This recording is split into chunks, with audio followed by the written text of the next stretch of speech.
Video like जरूर कर लीजिए और ऐसे वीडियो लगातार फ्री में पाने के लिए चैनल को तुरंत सब्सक्राइब कर लीजिए और बेल आइकन को जरूर टैप कर लीजिए ताकि आगे भी सारे वीडियो आपको मिलते रहे। यूट्यूब में फॉलो करते हैं तो प्लीज ये वाला फ्री टेलीग्राम चैनल जरूर ज्वाइन कर लीजिएगा। सारे नोटिफिकेशन सारे अपडेट यहीं पे आते हैं, ध्यान रखिएगा। नमस्कार दोस्तों, स्वागत है आप सभी का ऑनलाइन एग्जाम प्रिपरेशन पर which is the part of study for civil services. दोस्तों, आर्ट एंड कल्चर सीरीज चल रही है आरओ 2023 के एग्जाम के लिए और यहाँ पर आज हम पढ़ने वाले हैं कपड़ा छपाई के बारे में। तो कपड़ा छपाई किस राज्य में किस नाम से जानी जाती है और किस जिले की किस राज्य की आर्ट है, आर्ट का फॉर्म है, इसको हम पढ़ेंगे। संबंधित राज्य देखेंगे, उससे संबंधित तथ्यों को देखेंगे। वेरी वेरी वेरी इंपॉर्टेंट है, तो पूरा वीडियो बहुत ध्यान से देखें। चलिए स्टार्ट करते हैं। सबसे पहले दिया गया है पागदू बंधु या फिर टाई और डाई। पागदू बंधु, टाई और डाई का प्रकार है, आंध्र प्रदेश राज्य से संबंधित है। इसे एक इंडोनेशियन नाम इकत से जाना जाता है। इसको क्या कहते हैं? इकत भी कहा जाता है। टाई और डाई प्रक्रिया में कपड़े को पहले बुना जाता है और फिर उस कपड़े पर रेजिस्ट बाइंडिंग की जाती है, फिर उसको रंगा जाता है। तो ये एक प्रोसेस बता दी।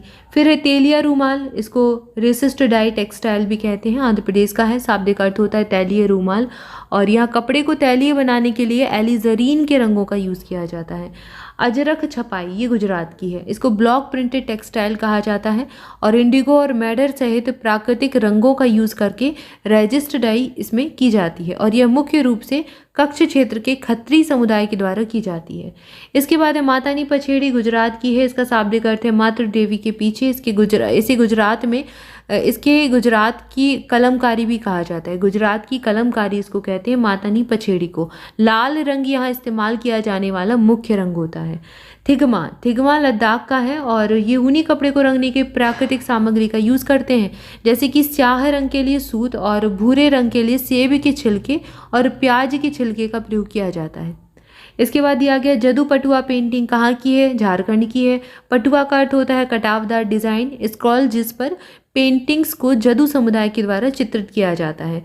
इसके बाद है पिछवई पेंटिंग्स, कहाँ की है? राजस्थान की है। पोर्ट्रेट पेंटिंग का एक मुख्य रूप है, इसमें कपड़े या फिर कागज पर भगवान कृष्ण के ऊपर ये आधारित होती है। इसको कपड़े या फिर कागज पर करते हैं और कृष्ण जी की आकृतियां बनाते हैं। दाबू छपाई, छपाई कहाँ की है? ये राजस्थान के चित्तौड़गढ़ की है और ये प्राचीन रूप से mud resist hand block printing तकनीक है और यह बहुत ही अनोखी टेक्निक है। इसके बाद है दाबू छपाई, हमने देख ली, चित्तौड़गढ़ राजस्थान। मुथांगी एक है, मुथांगी तमिलनाडु की है और इस प्रकार की पोशाक मुख्य रूप से मूर्तियों के लिए बनाई जाती हैं। इसके बाद है सुगुंडी। सुगुंडी जो है ये टाई रेजिस्ट डाइंग है और तमिलनाडु राज्य की है। सुगुंडी पारंपरिक टाई और डाई तकनीक है एक प्रकार की। ढाला पत्थर, पर्दा और कपड़े ये उड़ीसा राज्य के हैं। उड़ीसा के रंगानी समुदाय के द्वारा इनको किया जाता है। कानी शॉल कहाँ बनती है? इसको जीआई टैग भी मिला हुआ है, जम्मू कश्मीर की है। यह जंगली तिब्बती और लद्दाख पर्वत की बकरियों के पेट से बाहर भाग के एकत्र नाजुक पश्मीना ऊन से बनाया जाता है। तो इसके लिए पश्मीना ऊन जो होती है उसका प्रयोग करते हैं। पश्मीना एक बकरी भी होती है और इनके जो बाल होते हैं उनसे ही ऊन बनता है, तो ऊन से बनाने वाली इस सॉल को कानिंग सॉल कहा जाता है। इसको जीआई टैग मिला है। जंगली तिब्बती और लद्दाख पर्वत की क्षेत्र में ये की जाती है। अगला दिया गया कोटपाड हैंडलूम फैब्रिक, उड़ीसा का है, इसको भी जीआई टैग मिला है। इसके डिज़ाइन बतख, हाथ के पंखे, फूल, पालकी, मछली, जानवर आदि जो ज्योमेट्री के पैटर्न्स होते हैं उनके आधार से लिए गए हैं। तांगलिया सॉल बिंदीदार सॉल होता है, जीआई टैग इसको मिला है, गुजरात का है और ये हाथ से बुने हुए बिंदीदार वस्त्र होते हैं। ठीक है, तो इनको याद रखना है। तो यहाँ पर हमने कपड़ा छपाई के बारे में जाना। अगला टॉपिक है भारत की परंपरागत प्रांतीय साड़ियाँ। ये भी पूछा गया है, जैसे कि आपसे पूछ लेते हैं मध्य प्रदेश की चंदेरी के बारे में कई बार एग्जाम में पूछा गया है और भी पूछे हैं बनारसी वगैरह कहाँ की है, तो इसको एक नज़र देख लेते हैं। पोचमपल्ली साड़ी का एक प्रकार है। अच्छा, इसको आर्ट एंड अगर एक दो तीन आर्ट एक साथ दे दी जाए तो आपसे डिफ्रेंशिएट करने को भी पूछा जा सकता है कि कौन सी साड़ी की एक आर्ट फॉर्म है या फिर कौन सा नृत्य का है, कौन सा गीत का है, तो ऐसे डिफ्रेंशिएट करने को भी पूछ सकते हैं। तो इस चीज़ को भी थोड़ा ध्यान दिए। जैसे पोचमपल्ली साड़ी एक साड़ी की आर्ट है, आंध्र प्रदेश की है और जटिल रूपांकन और रकाई की एकत्र ज्यामिति शैली से युक्त रेशम और सूत की साड़ियाँ होती हैं। एयर इंडिया अलायंस के जो कर्मी दल हैं वो यही साड़ी पहनते हैं।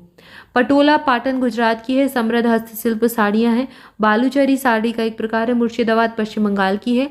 अपने किनारे और पल्लू पर प्राचीन कथाएं ये दर्शाती है। रेशम के धागों का बड़े पैमाने पर इसका प्रयोग किया जाता है। इसके बाद अगला है तंचोई जरी का काम वाराणसी का है। बनारसी साड़ी का एक प्रकार है जिसमें रेशम के कपड़े की बुनाई तकनीक में एक हरा या फिर दोहरा ताना होता है और बाने पर 2 से 5 रंग होते हैं। इसके बाद चंदेरी मध्य प्रदेश का है, ये क्षेत्र भी है, एक अशोकनगर में आता है ये। और पंख से भी हल्का कपड़ा बनाने के लिए रेशम जरी सूत को एक साथ मिलाकर बुना जाता है और यह पारदर्शी साड़ी होती है। अगला दिया गया है इलकल। इलकल कर्नाटक की एक साड़ी का फॉर्म है और ये रथ और हाथी के आम रूपांकनों के साथ कसूती कढ़ाई का इसमें यूज़ किया जाता है। ताँत कहाँ की है? पश्चिम बंगाल की है। कड़कीला कपास या फिर छपाई की हुई साड़ी है एक प्रकार की। नौवारी कहाँ की है? महाराष्ट्र की है। 9 गज की साड़ी जो कि कास्ता साड़ी के रूप में भी जानी जाती है। बोमकाई उड़ीसा की है। एकत कढ़ाई और जटिल कसारीदारी से युक्त ये रेशम और सूत की साड़ी होती है। कौनराट कहाँ की है? तमिलनाडु की है। कपड़े में आमतौर पर या तो धारियाँ या फिर चारखाने होते हैं और चौड़ा किनारा होते हैं एवं पशुओं और प्राकृतिक तत्वों के रूपांकन इसमें होते हैं। इसे मंदिर साड़ी भी कहा जाता है। इसके बाद कोसा। कोसा छत्तीसगढ़ की साड़ी का एक फॉर्म है और ये एक प्रकार की रेशमी साड़ी होती है। अगला दिया गया पैठनी। पैठनी महाराष्ट्र की है। सोने के रंग के धागे से कढ़ाई की गई जाती है इसमें और तोतों के रूपांकनों से युक्त ये साड़ी होती है। अगला दिया है कलमकारी, एग्जाम में कई बार पूछी गई है। आंध्र प्रदेश की है। डिज़ाइनों की चित्रकारी करने के लिए कलम का यूज़ करते हैं। कस्बू केरल की है। मोटे सुनहरे किनारे की विशिष्टता से युक्त ये साड़ी होती है। दाबू जो है ये भी एक आर्ट फॉर्म है साड़ी का। चित्तौड़गढ़ राजस्थान से संबंधित है। दाबू सूती कपड़े का यूज़ किया जाता है इसमें और मिट्टी पर लकड़ी के सांचे से डिज़ाइन उकेर कर उससे कपड़े पर छापने की प्राचीन तकनीक है। जमावर कहाँ की है? जम्मू कश्मीर की है। कपड़े के बेस के रूप में आमतौर पर कपास या फिर ऊन का यूज़ करते हैं और जरी वाले भाग यानी कि जो ब्रोकेट कहलाता है उसको रेशम या फिर पश्मीना से बुना जाता है और एक जामावर की जटिल बुनाई में महीनों की मेहनत शामिल होती है। तो ये जो हस्तशिल्प के जितने भी प्रकार हैं सब में बहुत मेहनत लगती है, ये बहुत ही मेहनत से तैयार की जाती हैं। उपपद जामदानी साड़ी आंध्र प्रदेश की है। कच्चे माल के रूप में शुद्ध जरी का प्रयोग करते हैं। इसके साथ ही सबसे अच्छे रेशम का भी यूज़ किया जाता है। जामदानी साड़ी एक फारसी शब्दावली है जिसमें जाम का अर्थ फूल और दानी का अर्थ बाँस से होता है। अगला दिया गया है यहाँ पर जामदानी, ये पश्चिम बंगाल की भी है। ये उपपद जामदानी जो बताई थी इसको GI टैग मिला है, आंध्र प्रदेश की है। और एक जामदानी पश्चिम बंगाल की भी है जो कि पारदर्शी पृष्ठभूमि पर बुना हुआ पारदर्शी पैटर्न वाला सबसे बढ़िया मलमल होता है। वेंकटगिरी साड़ी, इसको GI टैग मिला हुआ है, आंध्र प्रदेश की है। साड़ी को पल्लू और किनारों में जरी के साथ अलंकृत किया जाता है। अतिरिक्त बुनकारी वाले डिज़ाइनों की बुनाई के लिए जैक्वार्ड्स का यूज़ किया जाता है और आमतौर पर नरम और पेस्टल रंगों का इसमें यूज़ किया जाता है इस प्रकार की साड़ी में। कोटपाट साड़ी, इसको भी GI टैग दिया गया है और उड़ीसा की है। सूती धागे की रंगाई में प्राकृतिक मदार का यूज़ करते हैं और इसका कोटपाट उत्पादों की खूबी है। इसके डिज़ाइन मुख्य रूप से बतख, हाथ के पंखे, फूल, पालकी और इसके अलावा मछली आदि से प्रेरित होते हैं। तो ये सारे डिज़ाइन इसमें यूज़ किए जाते हैं।